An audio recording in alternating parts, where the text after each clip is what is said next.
Dedo na Ferida é o videocast da Associação Salvador.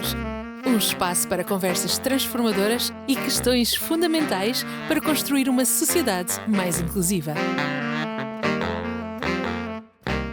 Bem-vindos a mais um episódio do Dedo na Ferida, um podcast onde colocamos em cima da mesa temas que realmente importam para a inclusão da pessoa com deficiência.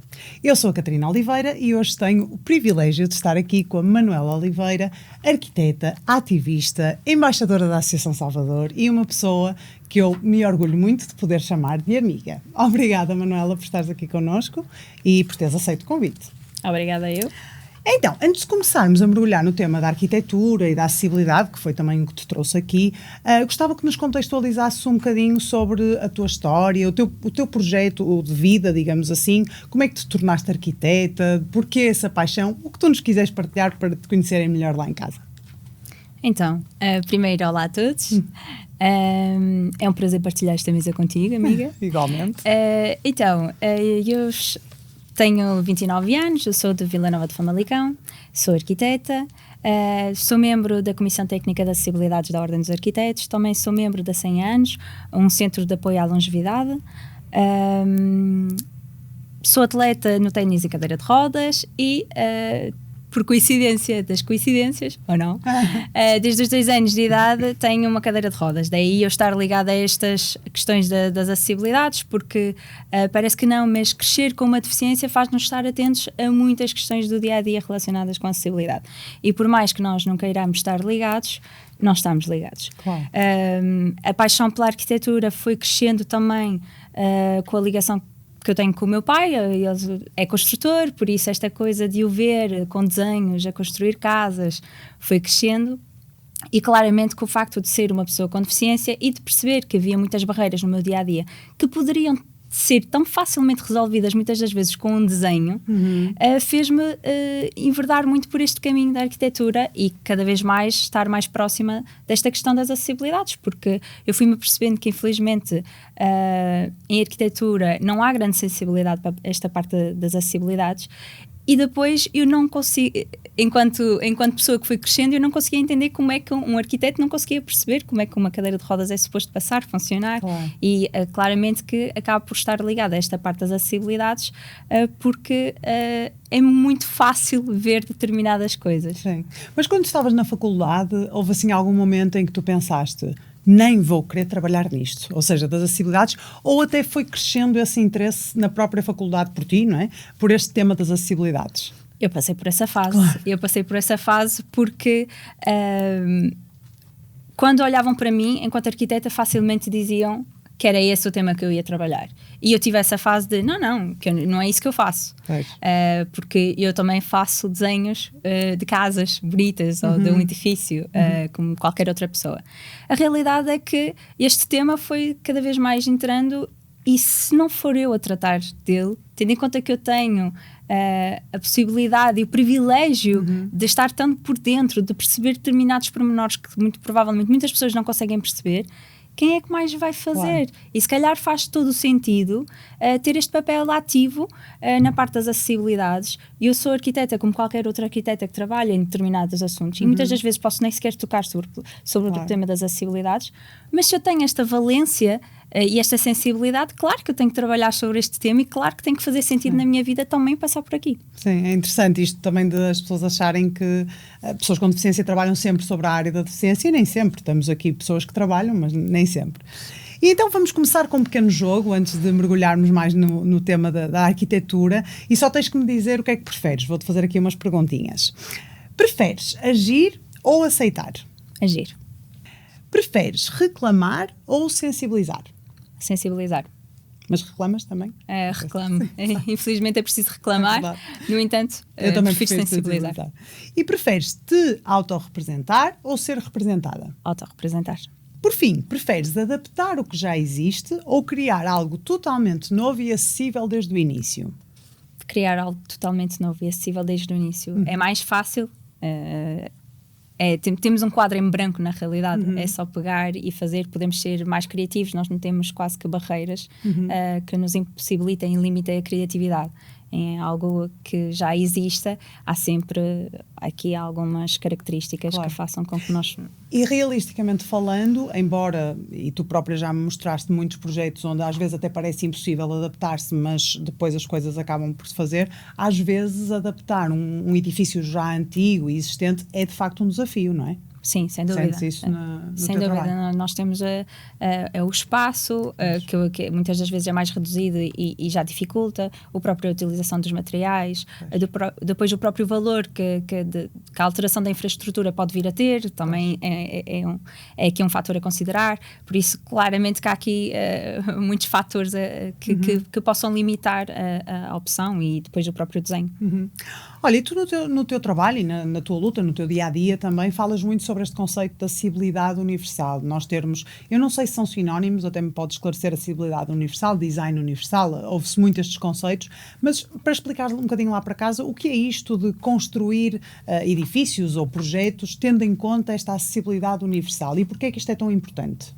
São sinónimos, no entanto, não é bem a mesma coisa. O design universal foi criado por um arquiteto que tem alguns princípios, depois a acessibilidade vem buscar um bocadinho desses princípios, vai dar mais ou menos a mesma coisa, mas na realidade não veio do mesmo. Sim, a realidade é que ambos têm que estar no nosso desenho, ou pelo menos é importante e essencial, porque a realidade é que é essencial para todos. Ouvi há pouco tempo uma frase muito interessante que é: a falta de acessibilidade muitas das vezes é momentânea para uns, mas permanente para muitos. Pois. E a realidade é que muitas das vezes, se passarmos por um processo de gravidez, ou somos crianças, ou partimos uma perna, a falta de acessibilidade é momentânea naquele momento, mas depois passa. Nós sentimos, quantas pessoas nós não sabemos, conhecemos que, sim, quando eu tive um carrinho de bebê, eu sentia que a falta de acessibilidade era um problema. Mas depois passou, e a realidade é que quando não nos afeta no nosso dia-a-dia, nós meio que deixamos de lhe dar a devida importância. Claro. Mas depois, para determinadas pessoas, como nós, que se calhar vamos utilizar uma cadeira de rodas a nossa vida inteira, a falta de acessibilidade passa a ser algo permanente, passa a ser algo do nosso dia-a-dia que não passa e que temos que tomar como nossa luta, porque a realidade é que se nós não fizermos nada, também nada vai mudar e ele vai nos continuar a afetar o resto da vida. E se calhar todos nós fizermos alguma coisa, provavelmente passa o mundo a ser um bocadinho mais acessível e deixa de ser um problema em que todos depois possamos viver de forma livre e usufruir. Até porque é o que tu disseste e cada vez se fala mais disto, a acessibilidade serve a toda a gente, não é? Não é só às pessoas com deficiência, embora nós dependamos completamente dela, não é? No dia-a-dia. Desde a criança ao idoso, e como eu costumo sempre dizer, a correr bem nós vamos precisar dela, porque... Se tudo correr bem, vamos lá chegar, não é? Olha, e no teu trabalho, também no teu dia-a-dia, porque acabas a ser uma pessoa com deficiência, portanto vais lidando com isto. Quais é que tu achas que são assim os maiores mitos ou mal entendidos quando se tenta construir uma coisa acessível ou se tenta remodelar algum edifício para que ele seja acessível? Que mitos e mal entendidos é que tu ouves mais?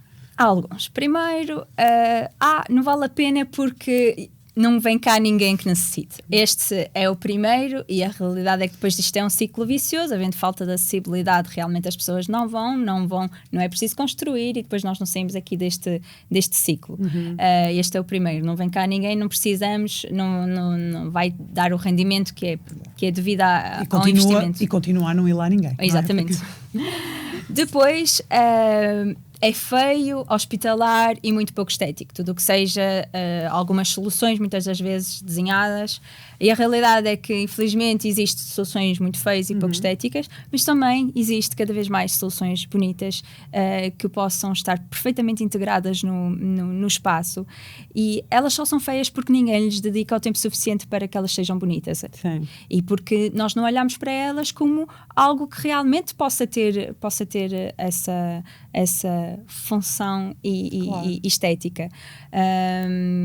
Eu acredito que quanto mais nos debruçarmos sobre o assunto, quanto mais tentarmos e pensarmos sobre o assunto, cada vez mais vamos arranjar produtos bonitos, soluções cada vez mais estéticas e criativas, e que isto vai ser depois algo atrativo para as pessoas adquirirem. E depois outro mito, assim, arranjando 3, é que é tudo muito caro. Já te ia perguntar muito caro sobre isso. E um investimento, e que realmente, Infelizmente, as coisas relacionadas com acessibilidade, se estivermos a falar de uma simples barra de apoio ou de um simples elevador, é um investimento muito grande a fazer. Isto também é uma luta que tem que se existir, que tem que haver, porque é muito cara aqui uma inflação de preços, e a realidade é que uma barra não deveria custar 200 ou 300 euros para instalar isto, mas eu também acredito que quantas mais pessoas utilizarem e comprarem, o valor do mercado há de descer, e a inflação também há de ser diferente. Claro que tem que haver aqui uma certa pressão para que as coisas comecem a mudar. Sim, é um investimento como qualquer outro, não é? Agora, o problema é se as pessoas acham que mas eu invisto nisto e depois não vem cá ninguém. Pois, mas as pessoas também têm que perceber que é com o tempo, não é? Que as pessoas também começam a aprender e a usufruir dos espaços que nunca foram para elas. E tens assim algum exemplo que ilustre bem o impacto positivo da acessibilidade? Alguma coisa que te lembres? Alguma coisa que tornaste acessível ou que viste e que teve um impacto bom? Para mim, uma das coisas que eu mais me lembro, não é em Portugal, mas que mais me impactou foi um dia que eu fui à Disney, há uns anos atrás, e aquilo, o parque por si só, a Disney em Paris, é bastante acessível. As políticas de acessibilidade também são bastante fortes. E a realidade é que eu estava a andar pelo parque e realmente via-se algumas pessoas com deficiência, mas uma ou outra eu nem tinha bem noção. Chegámos ao fim do dia, quando temos o espetáculo à noite, do nada, naquela praça em frente ao castelo, estavam lá centenas de pessoas com deficiência. E eu fiquei, meu Deus do céu, a diferença que faz um espaço acessível, um espaço que proporcione as experiências, porque não é só o espaço ser acessível, é a experiência ser acessível, é a experiência proporcionar-te coisas que tu no teu dia-a-dia não consegues. E do nada as pessoas com deficiência estavam lá, pessoas com deficiência como qualquer outras pessoas, a aproveitarem de um domingo ou de um dia num parque, com os seus filhos, com os seus amigos, com a sua família, como qualquer outra pessoa. E isto depois põe-me a pensar, realmente, se as coisas forem acessíveis, se as coisas estiverem realmente para todos, se calhar as pessoas com deficiência estão lá. E se calhar fazem-se prevalecer pelos números. Sim. E sem dúvida, num espaço acessível, às vezes as pessoas até dizem não percebo porque é que estou a ver tantas pessoas com deficiência. Porque o espaço é acessível e convidativo para nós estarmos lá, não é? E olha, quando tu estás a fazer um projeto, quando te dão um projeto, quando tu fazes um projeto, quais é que tu sentes que são os maiores desafios quando tentas implementar a acessibilidade? Porque assim, eu não percebo, mas há uma parte que eu sei que é obrigatória, mas, ou seja, sentes alguma resistência na implementação da acessibilidade? Quais são assim os maiores obstáculos e desafios? Depende do tipo de cliente e depende da procura. Se nós estivermos a falar de uma simples pessoa que vem ter comigo porque quer uma habitação, esta pessoa provavelmente vai ter zero sensibilidade para questões de acessibilidade. Eu vou ter que cumprir o plano de acessibilidades na sua habitação, e muitas das vezes esta coisa de mas nós não precisamos, nós não... sim, mas é obrigatório, e depois é importante também sensibilizar a outra pessoa que a qualquer momento ela pode precisar, ela pode ter um convidado, pode ter uma mãe, um pai, ou qualquer outra pessoa que possa vir a necessitar das questões de acessibilidade, e a maior parte das pessoas acabam por entender e percebem. Depois eu tenho clientes que vêm ter comigo pelo simples facto de saberem que eu sou uma pessoa com deficiência. Boa. E que sabem que eu domino a questão das acessibilidades, e aí já vêm me procurar para questões específicas de acessibilidade. Já é outro nicho, porque sabem que já vão ter soluções mais adaptadas à sua medida, sabem que eu vou perceber aquilo que realmente elas necessitam, que não vai ser um arquiteto que lhes vai tentar impor uma solução, aí que vai ser a pessoa, mas isto não funciona para mim, porque a realidade é que eu vou perceber o que a pessoa necessita, e é muito diferente. Isto a nível privado. Depois já começa a ter algumas entidades também a virem ter comigo, a perceberem que eu estou nesta frente das acessibilidades, e a perceberem que isto também é um plus para terem-me como um arquiteta e para fazer projetos de acessibilidade numa cadeira de rodas, lá está. Aí obviamente que depois há sempre aquela pessoa que não quer. Nós temos uma parte... Ou seja, às vezes oferecem resistência. Sim, portanto, porque não vem cá ninguém, porque não é estético, porque é um investimento muito alto. Estes 3 mitos que se vão acontecendo, que se realmente não estiverem com uma obrigação legal, eu não posso fazer nada, por mais que eu esteja a sensibilizar a pessoa. Claro, ok. E qual é que tu achas que deve ser assim o primeiro passo, se puderes resumir tudo a um passo, não é? Que um espaço público ou um espaço privado pode dar para se tornar acessível, ou para se tentar tornar mais acessível? Eu acho que por si só já convidar pessoas com deficiência a irem aos espaços. Porque nós logo à partida nós conseguimos identificar as primeiras barreiras que nós vamos ter. Seja ela qualquer tipo de deficiência, porque nós focámos-nos mais na deficiência motora, que é que nos toca, mas depois nós temos aqui a deficiência visual, a deficiência auditiva, os neurodivergentes. Claro. Temos aqui muitas outras classes que acabam por ficar um bocadinho de fora.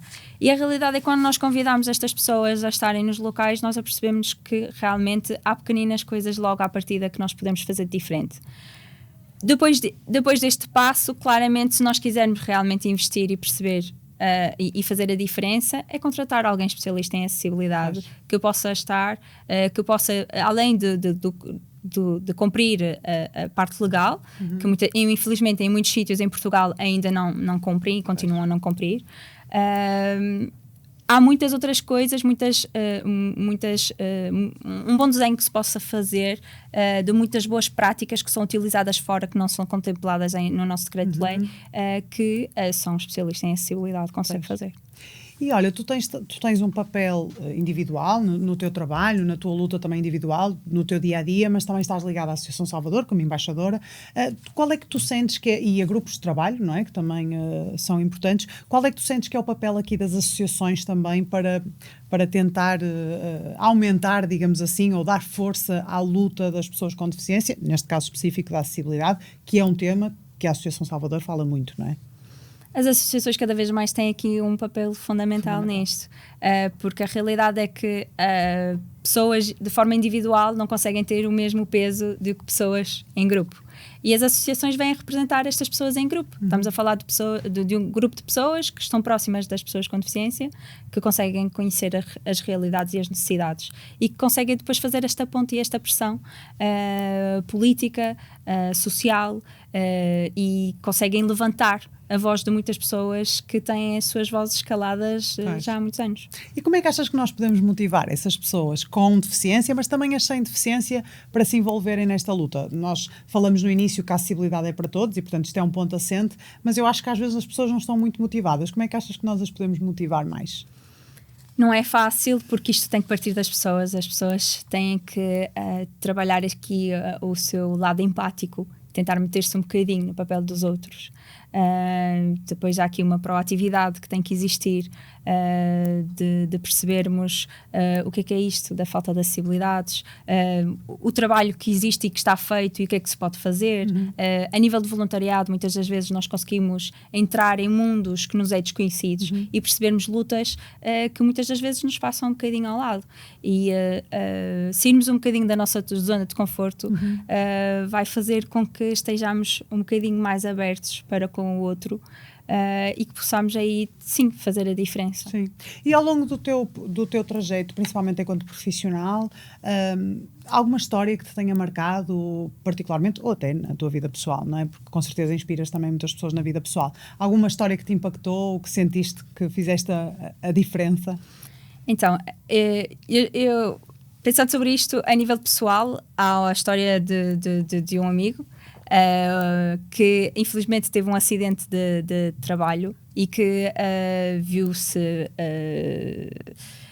impedido de estar na sua própria casa por falta de acessibilidade e teve que ir para uma instituição durante 6 ou 7 anos enquanto a acessibilidade a uma habitação não fosse algo que fosse algo que ele conseguisse alcançar.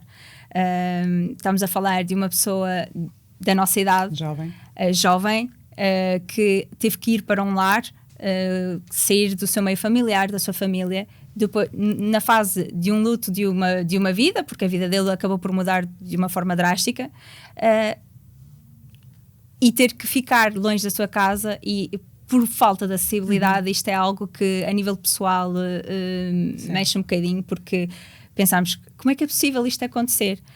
Não tive interferência nenhuma a nível profissional, no entanto isto mexe porque eu conheço a pessoa. A nível profissional já me aconteceu e sinto-me contente o facto de já ter ajudado, por exemplo, uma pessoa que também tinha acabado de ter uma lesão. A própria família contactou-me, a pessoa ainda estava no centro de reabilitação, contactou-me para fazer o projeto de acessibilidade da casa, para quando ela fosse para a sua casa, ter já a casa toda adaptada, toda acessível, estamos a falar de não haver qualquer tipo de barreira, de poder chegar à sua própria cozinha e de estar completamente bem equipada para que ela pudesse voltar a ter em sua independência. E parece que não, depois, quando estamos nesta fase de mudança brutal, chegarmos à nossa casa e ela não ser uma barreira, algo que nos prende e que nos relembre de que a nossa vida mudou e que nos possibilite de voltar a fazer as nossas tarefas do dia-a-dia, se calhar isto faz uma diferença brutal neste processo pós-acidente ou pós... Sim. E uma mensagem final que gostarias de deixar às pessoas que ou ainda não percebem bem a importância da acessibilidade ou que, por outro lado, sentem que não conseguem fazer a diferença, ou seja, que no dia-a-dia não conseguem fazer nada para melhorar? Alguma mensagem, Nós conseguimos todos fazer alguma coisa. Nem que seja porque nós saímos à rua e nós vamos a lugares e estamos com pessoas. Se eu vou a um café e ele não é acessível, se a entrada não é acessível, se o balcão não é rebaixado, se o café não tem casa de banho, eu posso fazer a diferença e sensibilizar aquele do estabelecimento. Se eu vou a um concerto e eu vejo que os lugares não são acessíveis, que o próprio espaço não é acessível, o palco não é acessível, eu também posso fazer a diferença. A qualquer sítio que eu vá, na realidade, se eu tiver um bocadinho atento ao outro, eu vou perceber que eu posso fazer a diferença porque eu tenho o meu direito, que é o de reclamar. Sim. Pode ser o de sensibilizar e é uma vertente importante, mas eu também tenho o direito de reclamar. E, infelizmente, como sensibilizar só não funciona, reclamar é que é uma vertente, e se nós todos reclamarmos mais um bocadinho, amanhã estaremos sempre um bocadinho mais acessíveis. Muito bem. E para terminar, a pergunta que fazemos a todos os convidados, que é baseada no lema Nada sobre nós sem nós: se tivesse o poder de decisão absoluto, o que é que seria a primeira coisa que tu mudarias? Portanto, em que ferida é que tu punhas o dedo? No da responsabilização das pessoas, no geral, porque todos nós somos responsáveis um bocadinho por acessibilidade. Se eu sou dono de um café, eu sou responsável por acessibilidade. Se eu sou promotor de um serviço, eu sou responsável por acessibilidade. Se eu sou criador de um produto, eu sou responsável por acessibilidade. E a realidade é que todos nós, no nosso dia-a-dia, nas nossas funções, nós somos responsáveis por acessibilidade, porque a acessibilidade não é só uma rampa, a acessibilidade é de diversas formas, de diversas dimensões, e se eu procurar um bocadinho mais, eu vou perceber que eu sou responsável por acessibilidade. Por isso, todas estas pessoas têm que ser um bocadinho chamadas à responsabilidade. Muito bem. Manuela, obrigada por esta conversa. Para mim pareceu 5 minutos, mas já temos que terminar. Muito obrigada por teres vindo. Aprendi imenso, como aprendo sempre contigo. Obrigada. E a vocês aí em casa, muito obrigado por terem nos ouvido até aqui. Este foi mais um episódio do podcast Dedo na Ferida. Ainda vêm aí conversas mais inspiradoras e com temas que nos fazem refletir sobre a inclusão da pessoa com deficiência. Até lá!